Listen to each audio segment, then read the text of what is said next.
네, 만나와 안식 두 번째 설교입니다. 이스라엘 백성이 광야에서 40년이죠. 그 긴 기간 동안 그 광야 생활이 끝나갈 무렵에 주신 말씀이 신명기 8장에 기록되어 있습니다. 그 가운데 8장 2절과 3절에 이렇게 되어 있죠. 모세를 통해서 이렇게 말씀하십니다. 내 하나님 여호와께서 이 40년 동안에 내게 광야 길을 걷게 하신 것을 뭐라 그랬죠? 기억하라 그랬습니다. 기억하라. 자, 그러면서 구체적으로 이렇게 말씀하십니다. 너를 낮추시며 너를 줄이게 하시며 낮추시며 줄이게 하신데도 하나님의 뜻이 있었죠.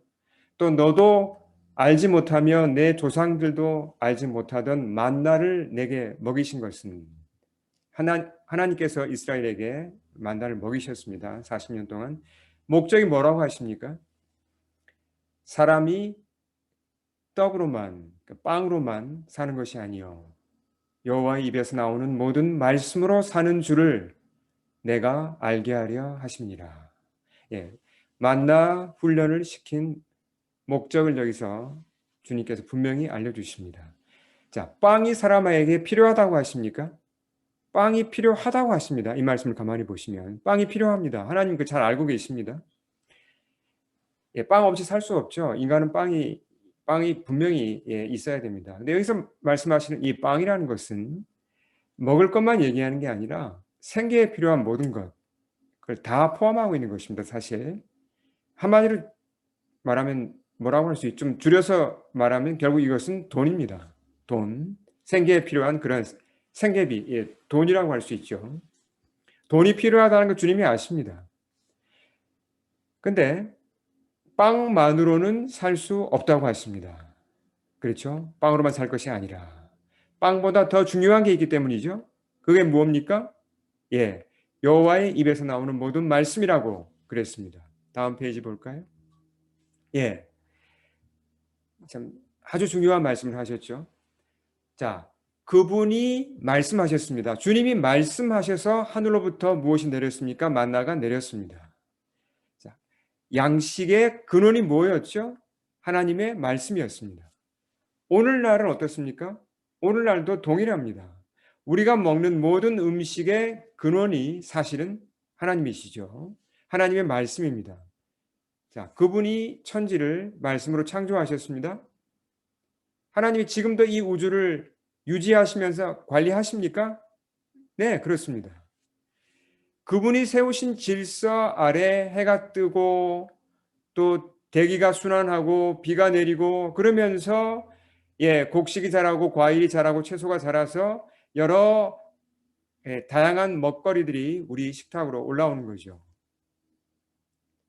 사람에게는 물론 육적 양식 외에도 영적 양식도 필요합니다. 우린 둘 다 필요하죠. 영적인 것, 육적인 것. 자, 우리 영혼을 위한 양식은 어디서 왔습니까? 우리가 이미 잘 알고 있습니다. 우리 영혼의 양식은 하나님이 주십니다. 하나님 외에는 우리 영혼의 양식을 어디 뭐 나올 데가 없죠. 근데 이 신명기 말씀에서 강조하는 바는요, 영적 양식만 강조하는 게 아닙니다. 육적인 양식, 영적인 양식 모두 하나님이 주신다는 겁니다. 하나님이 근원이고 하나님이 없이는 육적 양식도 없다는 것입니다. 그 사실을 알려주고 있는 거죠. 자, 처음에 하나님이 인간을 창조하실 때 인간을 하나님이 설계하시고 창조하셨죠. 자, 어떤 존재로 만드셨습니까? 전적으로 하나님을 의지하는 그런 존재로 만드셨습니다. 인간은 그런 존재입니다. 인간이 뛰어나지만 하나님을 전적으로 의지해야만 살 수 있는, 인간답게 살 수 있는 그런 존재입니다. 그래서 만약에 주님을 잊어버리고, 주님을 잊어버리고 빵만 의지하는 사람이 있다면, 돈만 의지하고 물질만 의지하는 사람이 있다면 이미 불행의 어두운 그림자가 그분의 삶에는 드리워져 있습니다. 그분에게는 솔직하게 별로 관심이 안 가고, 관심이 없고, 그냥 어떤 물질적인 것, 어떤 돈과 관련된 이런 것에 온통 관심이 가 있다면 그 사람의 인생은 이미 불행 가운데 있는 것입니다. 이게 성경의 메시지죠. 자, 음식은 좋은 거죠. 예, 음식이 절대로 나쁜 거 아닙니다. 아주 좋은 것입니다. 자, 우리가 보면 음식도 뭐 그렇잖아요. 뭐 그냥 그냥 죽지 않기 위해서 먹는 정도가 아니라 음식에는 즐거움이 있죠. 그러니까 다양한 먹거리를 구해 와서 요리하고 먹으면서 즐기는 것, 이거 좋은 겁니까? 좋은 겁니다. 음식을 맛있게 요리해서 즐기는 것 이 자체는 참 좋은 것입니다. 또 맛집을 찾아가서 가족과 함께 또 친구들과 교우들과 함께 식사하는 것. 지금 코로나 때문에 하지 못하지만 이렇게 맛집을 찾아가서 음식을 즐기는 것 이 자체도 좋은 것입니다. 이게 나쁜 게 아니죠. 근데 문제는 우리가 하나님보다 음식을 더 사랑한다면 이건 좋은 게 아니라는 얘기죠. 하나님께는 별 관심이 없으면서 하나님께는 하나님 말씀에는 크게 관심이 잘 안 가면서 무엇을 어떻게 맛있게 먹을까? 어떻게 맛있는 걸 구해서 먹을까? 이런 것에 굉장히 시간을 많이 쓰고 골몰한다면 문제가 있는 거죠. 예, 말씀에 대한 배고픔은 없고 뭔가 이렇게 맛있는 것을 즐기고자 하는 쪽으로만 계속 간다면 이게 좋지 않다는 겁니다. 자, 여기 한 젊은이가 있다고 가정을 해보겠습니다. 이 젊은이가 한 여인을 만나서 서로 사랑하게 되었고 결혼을 약속하게 되었습니다. 이 젊은이가 이 목수 일에 이렇게 재능이 있어요. 뭐 제가 이렇게 좀 따오고 꾸며낸 얘기입니다. 그 이해를 돕기 위해서. 그래서 이 젊은이가 직장을 다니면서 또 주말에는 이제 목수 일을 자기가 잘 하니까 앞으로 결혼해서 살 집을 직접 짓습니다. 뭐 굉장히 수고를 많이 했겠죠. 그리고 집을 잘 지었습니다. 결혼식이 열렸습니다. 이제 신랑과 신부가 그 멋진 그 새 집에서 신혼살림을 시작합니다. 근데 신부가 그 집을 참 좋아해요. 뭐 이렇게 너무 이렇게 집이 이렇게 마음에 들고 그러니까 뭐 쓸고 닦고 꾸미고 뭐 그러느라고 그냥 시간 가는 줄도 모릅니다. 어느 날 이 신부가 자기 신랑보다 집을 더 이제 사랑하게 된 거예요. 신랑한테는 점점 무관심해집니다. 어떻게 이 신부가 마음속으로 믿냐면 이 집이 최고야. 난 이 집만 있으면 돼. 집만 있으면 행복해. 이거 잘 꾸미고 여기서 이렇게 집에서 이 아늑한 공간 난 이거면 돼. 그 집을 쓸고 닦고 꾸미고 여기에만 마음을 쏟고 남편한테는 점점 마음이 멀어집니다. 자, 이건 잘하는 겁니까? 아니죠. 굉장히 큰 착각에 빠진 거죠. 과오를 범하는 것입니다. 너무나 어리석은 과오죠. 근데 인류 역사를 보시면요. 이와 비슷한 참 어처구니 없는 일이 어처구니 없는 일이잖아요. 어떻게 신부가 자기 신랑보다 집을 더 사랑합니까? 이런 어처구니 없는 일이 인류 역사에서 많이 일어났습니다. 지금도 일어나고 있어요. 이런 일 가운데 처음으로 일어난 일이 뭐냐면 바로 에덴 동산에서 일어난 사건입니다. 하나님이 사람을 창조하셨죠? 그리고 참 사랑하셨습니다. 예, 정말 사랑하셔서 에덴에 동산을 설계하시고 직접 지어 주셨습니다. 그 아름다운 동산을. 예. 문자 그대로 파라다이스이고 정말 정말 아름다운 자연 속에 모든 걸 다 이렇게 행복을 위해서 다 그 꼼꼼하고 섬세하게 설계해서 만들어 주시고 아주 풍성한 먹거리까지 신선한 먹거리까지 다 이렇게 주셨습니다. 주님이 뭘 원하셨습니까? 왜 그렇게 하셨죠? 사람들을 사랑하셔서 거기 두시고 그들이 거기서 행복하게 살면서 하나님과 교제하고 하나님께 배우고 그렇게 하나님과 함께 살기를 원하셨습니다. 근데 사람들이 하나님을 잊어버리죠. 하나님을 배신합니다. 하나님보다 뭘 더 사랑하게 됩니까? 예. 그분보다 그분이 만들어주신 그분의 작품, 동산, 자연, 이걸 더 사랑하게 됩니다. 이러한 사실이 로마서에 구체적으로 언급이 되어 있어요. 자, 로마서 한번 보겠습니다. 1장 22, 25절까지 우리 한 목소리로 한번 읽어보겠습니다. 자, 앞을 보시면서 읽겠습니다. 시작. 스스로 지혜 있다 하나 어리석게 되어 썩어지지 아니하는 하나님의 영광을 썩어질 사람과 새와 짐승과 기어다니는 동물 모양의 우상으로 바꾸었느니라. 이는 그들이 하나님의 진리를 거짓 것으로 바꾸어 피조물을 조물주보다 더 경배하고 섬김이라. 자, 끝에 뭐라고 그랬습니까? 25절에서 피조물을 조물주보다 더 경배하고 섬김이라. 하나님이 이 세상을 만드셨는데 참 기가 막힌 일이죠. 그 만드신 분에게는 관심이 없어지고 그분의 작품인 작품에 해당하는 이 세상과 사랑에 빠져서 거기 마음을 빼앗겨서 창조주를 잊어버리고 등을 돌렸다고 합니다. 참 하나님이 이렇게 실제로 이 자연을 보면 얼마나 아름답습니까? 그리고 또 얼마나 풍성한 먹거리가 이 속에 있습니까? 근데 자, 다시 25절을 보시면 피조물을 조물주보다 더 경배하고 섬김이라. 구체적으로 보면 사람들이 뭘 좋아합니까? 사람들이 참 자연을 좋아합니다. 그리고 또 사람들이 사람을 좋아해요. 하나님보다 자연을 더 좋아하고 하나님보다 사람을 더 좋아합니다. 이게 지금 현재 이 세상의 문제죠. 사실은 이 사실이 그러니까 사람들이 창조주보다 그분이 만드신 이 세상을 자연이나 사람을 더 좋아하는 이것이 바로 죄의 뿌리입니다. 이게 성경의 핵심 중에 하나거든요. 죄의 뿌리가 무엇인가? 바로 여기에 있죠. 그리고 이것이 인류의 비극의 출발이죠. 모든 불행이 여기서 시작된 것입니다. 빵은 좋은 겁니다.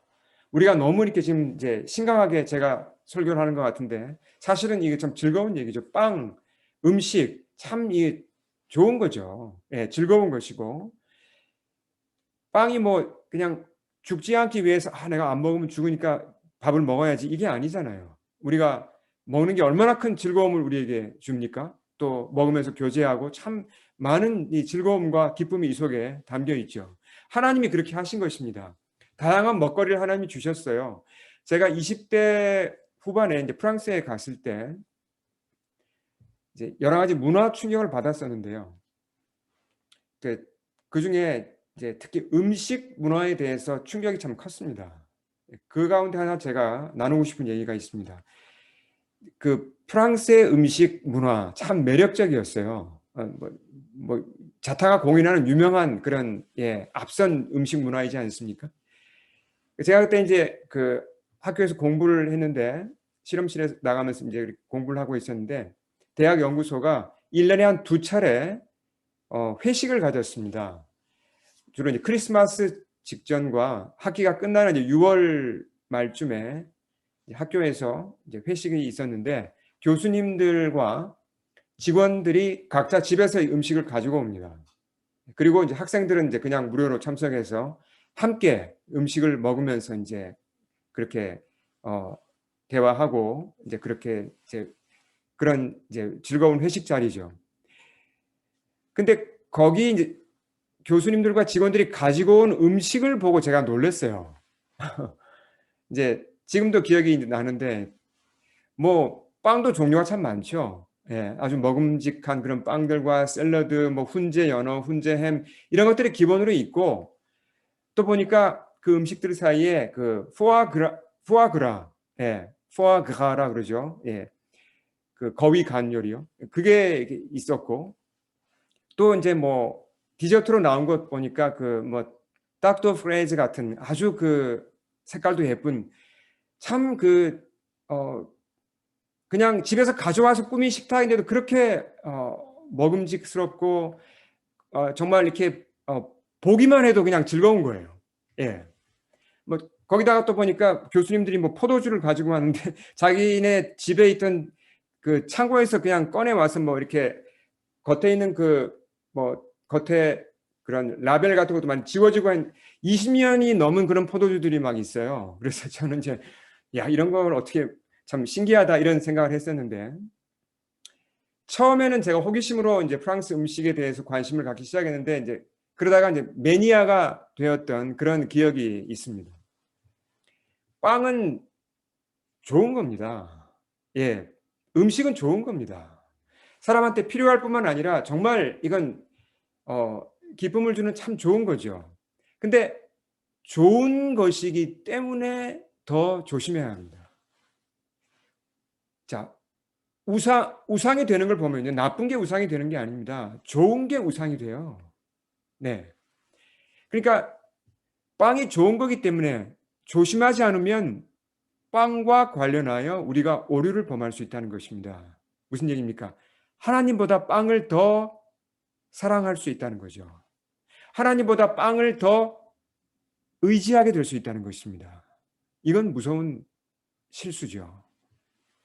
오늘 본문에 보시면요. 이스라엘 사람들도 이런 실수를 해요. 자, 무슨 얘기냐면 만나를 누가 주셨습니까? 하나님 주셨잖아요. 근데 만나를 주신 하나님보다 만나를 더 의지하려고 해요. 이 사람들이. 그런 경향들이 나타납니다. 우리가 한번 좀 꼼꼼하게 볼 필요가 있습니다. 4절 한번 볼까요? 네, 4절. 4절 우리 같이 한번 읽어보겠습니다. 시작. 보라, 내가 너희를 위하여 하늘에서 양식을 비같이 내리리니 백성이 나가서 일용할 것을 날마다 거둘 것이라. 이같이 하여 그들이 내 율법을 준행하나 아니하나 내가 시험하리라. 자, 주님이 만나를 얼마마다 한 번씩 내려주신다고 그랬습니까? 매일 내려주신다고 그랬죠? 각 가정의 대표가 아침에 나가서 만나를 거두어옵니다. 자기 가족에게 필요한 만큼 거두오는데 며칠분을 거두옵니까? 하루치만 거두오면 됩니다. 만나 유통기한이 얼마나 되죠? 24시간이에요. 그 기간이 지나면 상해서 먹을 수 없습니다. 예. 그래서 모세가 분명히 말했습니다. 19절 보시면 자, 뭐라고 그랬습니까? 아무든지 자, 다음날 아침까지 그것을 남겨두지 말라라고 분명히 얘기했습니다. 그런데도 이 말씀을 무시하는 사람들이 있었어요. 20절 볼까요? 자, 그들이 모세에게 어떻게 했다고요? 순종하지 아니했다 그랬습니다. 더러 다음날 아침까지 남겨둔 사람들이 꽤 많았던 것 같아요. 그러니까 벌레가 생기고 냄새가 나서 먹을 수 없었죠. 모세가 화가 났어요. 그렇게 말을 해도 안 들으니까 모세가 화를 냈다 그랬습니다. 자, 질문이 있습니다. 왜 이 사람들이 분명히 만나 유통기한 24시간이다 이렇게 얘기했는데도 왜 말을 안 듣고 다음 날까지 남겨두었을까요? 무슨 꿍꿍이가 있었을까요? 정확하게 모르겠지만 짐작할 수 있어요. 충분히 상황을 보면요. 자, 이건 만일의 경우를 대비해서 비축해 두고자 한 것 같습니다. 아무래도 만나가 이거 내리는데 안 내리면 어떻게 해요? 다음날 안 내리면 어떻게 합니까? 그렇지. 지금은 내리지만 내일 안 내릴 수도 있어. 일주일 후에 안 내릴 수도 있어. 그때를 대비하자. 매일매일 조금씩 따로 떼어서 모아둬야지. 뭐 썩는다고 하지만 뭐 말리든지 어떻게 하면 괜찮을 거야. 이렇게 자기 생각대로 떼어서 따로 보관하려고 한 거죠. 자, 어떤 모습이 드러납니까? 하나님을 의지하는 게 아니라 뭘 의지하고자 하는 거죠? 빵을 의지하고자 하는 이들의 모습이 드러납니다. 주님은 만나를 거두는 방법에 대해서도 거두는 양에 대해서도 자세히 말씀해 주셨어요. 자, 16절 한번 볼까요? 어떻게 얼마만큼 거두라고 그랬습니까? 각 집의 대표가 나가서 자기 식구 수대로 거두라 그랬어요. 1인당 한 오멜이라고 그랬습니다. 오멜은 약 2리터 정도 되거든요. 2리터. 예. 1인당 2리터씩 그렇게 이제 거두어 가면 됩니다. 그럼 어, 하루를 먹을 수 있는 양이 충분히 나옵니다. 자, 근데 사람들이 다 이 지침을 지켰나요? 17절 보겠습니다. 대부분 지킨 것 같은데 지키지 않은 사람들이 있었습니다. 어떤 사람들은 많이 거뒀어요.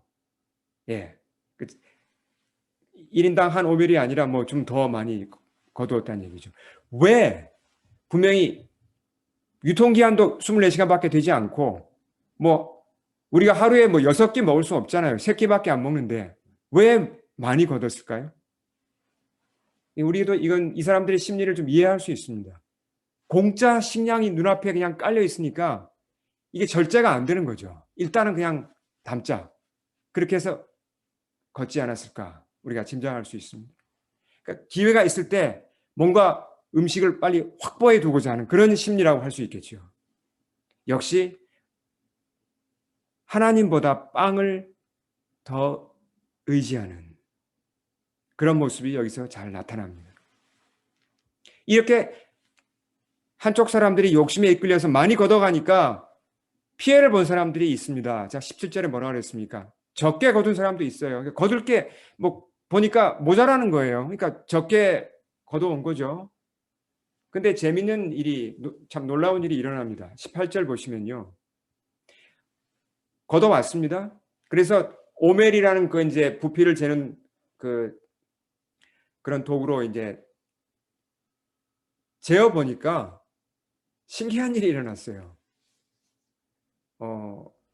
많이 거둔 자나 적게 거둔 자나 결국에는 그 양이 모두 같아졌습니다. 그러니까 그냥 자기 식구 먹을 만큼만 딱 남은 겁니다. 많이 거둔 자들도. 적게 거둔 자는 또 채워진 거예요.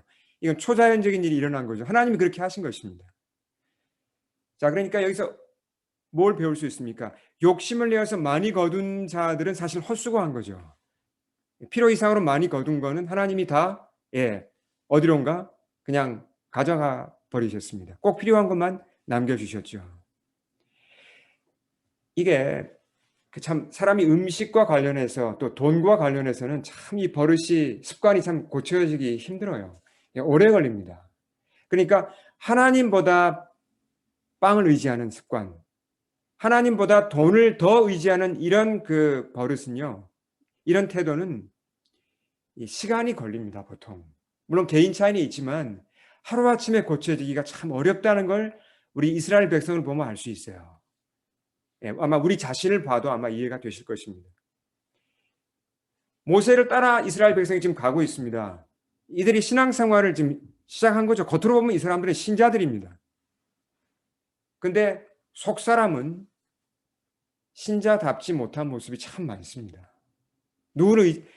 하나님을 의지해야 되는데 뭘 의지하죠? 지금 빵을 의지하잖아요.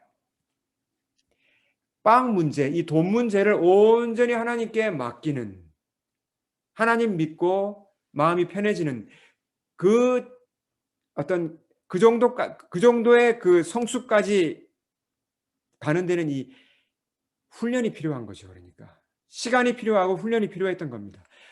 돈보다 하나님을 더 사랑하는 사람이 되기까지는 시간이 필요했던 겁니다. 훈련이 필요했던 겁니다. 그래서 40년이라는 시간 동안 하나님께서 이들에게 만나를 거두는 훈련을 시키신 것을 우리가 알 수 있죠. 자, 다시 말씀을 볼까요? 다음 페이지 보시면 이 말씀, 사람이 떡으로만 사는 것이 아니요 여호와의 입에서 나오는 모든 말씀으로 사는 줄을 너희가 알게 하려 함이라. 이 말씀을 마음에 새기고 그렇지. 또 새기고 그렇지. 맞아. 새기고 새기기를 40년 동안 한 것입니다. 네. 여러분 아마 공감하시죠? 예. 그러니까 우리가 이런 이스라엘 백성과 같은 태도가 잘 안 바뀌시는 분들은 오늘 본문을 보면서 좀 위로를 받으실 것 같기도 하고 또 한편으로는 진짜 이거 정말 이 빵 문제, 이 돈 문제가 이렇게 끈질기고 심각하구나. 우리가 정신을 바짝 차려야 됩니다. 제가 청년 시절 주님을 만나고 따르면서 이제 참 이제 많이 모나고 좀 이렇게 많이 이렇게 그 어그러진 것들을 주님이 이제 점점 고치고 치유하고 채우고 성숙으로 인도해 오시는데 그 중에 한 가지가 저도 역시 이런 그 빵 문제였습니다. 생계 문제, 돈보다 하나님을 더 사랑하는 이제 그런 이제 어떤 큰 이제 목표 아래 주님이 저를 인도해 오셨는데요. 그때 깊이 주님이 주신 말씀 한 말씀을 제가 나누고 싶습니다. 잘 아시는 말씀이죠. 마태복음 6장 33절. 제가 한번 읽겠습니다. 그런즉 너희는 먼저 그의 나라와 그의 의를 구하라. 그리하면 이 모든 것을 너에게 더하시리라. 자, 이 약속이 예수님이 주신 약속인데 어떤 의미입니까? 제자로 예수님을 따르는 자에게 예수님께서 내가 너희의 생계를 책임지겠다는 약속입니다. 그렇죠? 그리고 살아가면서 삶의 우선권을 하나님을 알아가는데, 하나님 나라를 확장하는데 두고 살아가면 그게 복이다.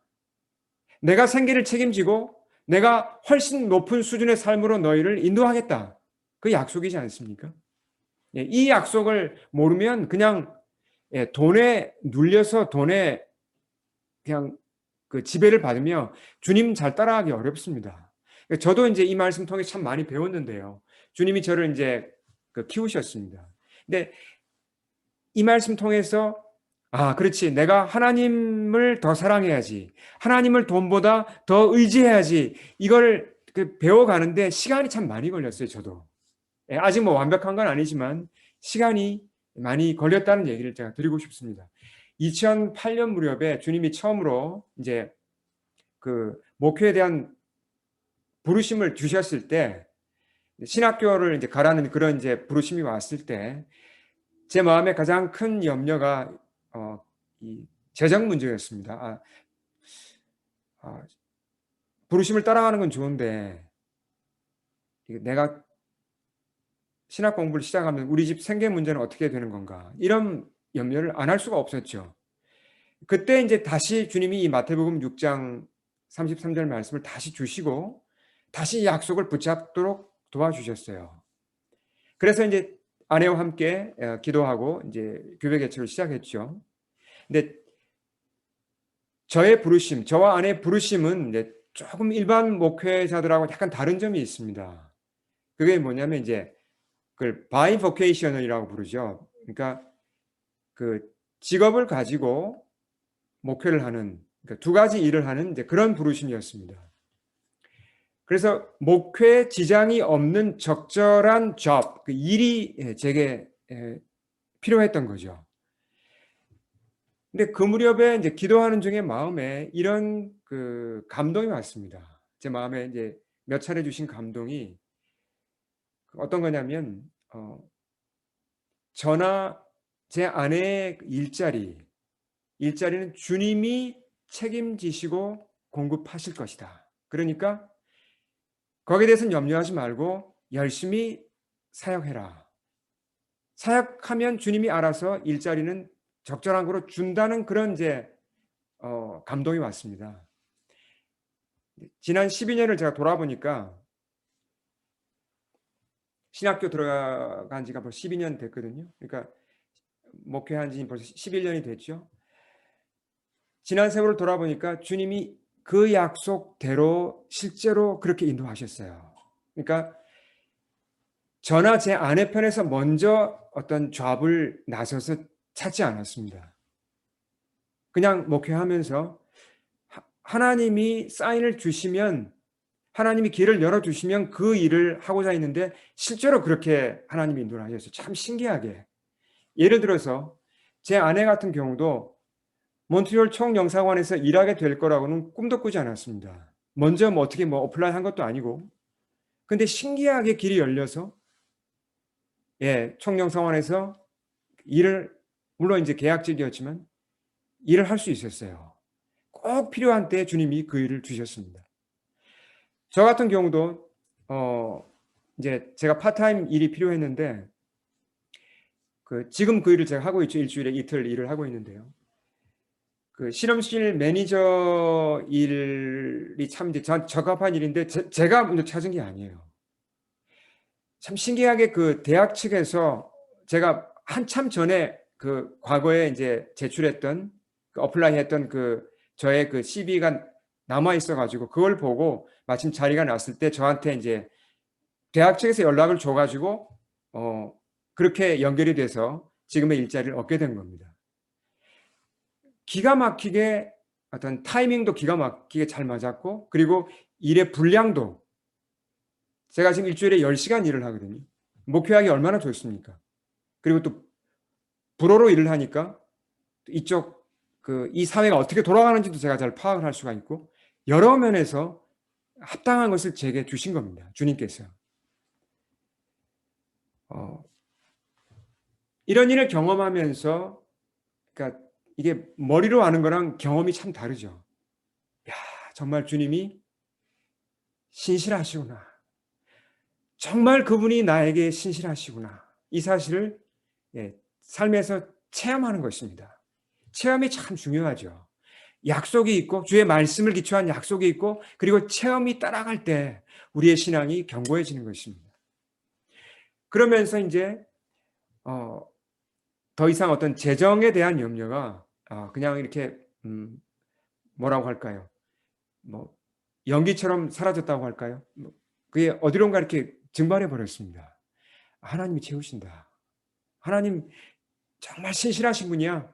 그런 확신이 점점점 제 마음에 견고하게 자리 잡기 시작한 것이죠. 그러니까 빵 문제에서 자유를 얻으니까 주님 말씀하시는 그 안식. 이게 안식이구나. 안식을 깊이 경험하기 시작한 것이죠. 자, 다시 본문으로 돌아가 보겠습니다. 만나 훈련을 보시면요. 안식일 훈련도 포함되어 있었어요. 안식일 전날, 그러니까 여섯째 날에 주님이 며칠 분의 만나를 거두라고 하십니까? 제가 본문은 여기는 실지 않았지만 간략하게 말씀을 드리겠습니다. 다음 날에 안식일이니까 여섯째 날에는 이틀치를 거두라. 그러셨죠? 안식일에는 만나를 내려보내주지 않으시잖아요. 그러니까 이틀치 거두오면 안식일에는 만나 아침에 안 나가도 되고 그냥 평안하게 어제 거두온 거 가지고 먹으면서 예배드리고 그렇게 은혜롭게 평안하게 이제 쉬면 되죠. 근데 안식일 아침에 그날이 안식인데도 만나를 거두러 나가는 사람이 있었습니까? 있었습니다. 이게 그냥 넘길 문제가 아니에요, 여러분. 이 부분이요. 이게 그냥 넘어가면 안 됩니다. 참 생각해 보세요. 하나님이 공식적으로 쉬라고 한 날인데 미리 이틀분 양식까지 다 주셨는데 어제 왜 나갑니까? 그날 아침에? 하나님이 휴일을 주셔도 쉬지 못하는 사람들입니다. 하나님이 쉴 조건을 다 주셨는데도 마음이 불안해서 못 쉬어요. 뭘 보여줍니까? 이 사람들의 문제가. 이 사람들이 빵을 주관하고 빵을 다룹니까? 아니면 빵이 이 사람들을 주관하고 다룹니까? 빵의 지배를 지금 받고 있습니다. 제가 이제 프랑스 얘기를 자꾸 하게 되는데요. 프랑스인들이 보면요. 재미있는 점들이 많습니다. 휴가를 굉장히 중요하게 생각합니다. 유럽 문화가 좀 그렇죠. 아무래도 북미보다는. 거의 프랑스 같은 경우는 이제 6개월 전부터 사람들이 보통 최소한 6개월 전부터 그해 휴가 계획들을 세우잖아요. 휴가도 길어요. 웬만한 직장에 다니는 분들은 4주 내지 6주의 휴가를 1년에 가집니다. 제가 이제 프랑스에서 공부할 때 한 이제 프랑스 친구가 이제 같은 실험실에 있었는데 재미있는 얘기를 들었어요. 휴가에 대해서. 그 친구 얘기가 한때 이제 파리에 있는 일본 기업에서 일을 했다고 합니다. 일본 기업이 이제 프랑스로 진출한 거죠. 근데 일본 기업에서 일을 했는데 휴가가 있지, 당연히 휴가가 있죠. 그래서 이 친구가 휴가를 이제 여름에 쓰기 위해서 자기 매니저한테 나 이번 여름에 4주 휴가 갈 거라고. 그러면서 이제 승인을 해달라고 그랬습니다. 너무나 자연스럽게. 근데 둘 다 충격을 받았다고 해요. 그 친구와 매니저가 둘 다. 매니저는 왜 충격을 받았는가? 아니, 이 친구가 이렇게 회사가 지금 바쁜데 4주씩이나 휴가를 쓰려고 해? 그 매니저가 일본 사람입니다. 이해하시죠, 여러분? 예. 네가 지금 4주 휴가를 쓰려고 해? 깜짝 놀라서 충격을 받은 거예요. 근데 충격을 받는 매니저를 보고 이 프랑스 사람이 또 충격을 받는 거예요. 이거 뭐지? 당연히 휴가를 나는 쓰려고 하는데 이걸 안 주려고 그래? 그러면서 또 이 친구 충격을 받은 거예요. 서로. 문화 차이인데 여기서 어떤 이제 휴가가 분명히 있는데도 쓰지 못하는 그런 어떤 이제 이 문제들이 현대 사회에 참 많이 숨어 있습니다. 우리가 크리스천으로서 집이나 학교나 직장에서 각자 맡은 일을 열심히 해야 합니다. 정말 우린 어떤 면에서는 그 믿지 않는 분들보다 더 성실하고 열심히 해야 합니다. 하지만 안식일에는 어떻게 해야 되죠? 쉬어야 해요. 예. 잘 쉬어야 합니다. 왜 우리가 안식일에 쉬어야 합니까? 주님이 내 생계를 책임지시기 때문에 우리가 쉴 수 있는 겁니다. 내가 쉬는 동안 내 동료가 나가서 일하고 나보다 앞서가면 어떡하지? 사탄은 이런 두려움을 심죠. 그러나 거기에 속으면 안 됩니다. 하나님이 내 생계를 책임지십니다.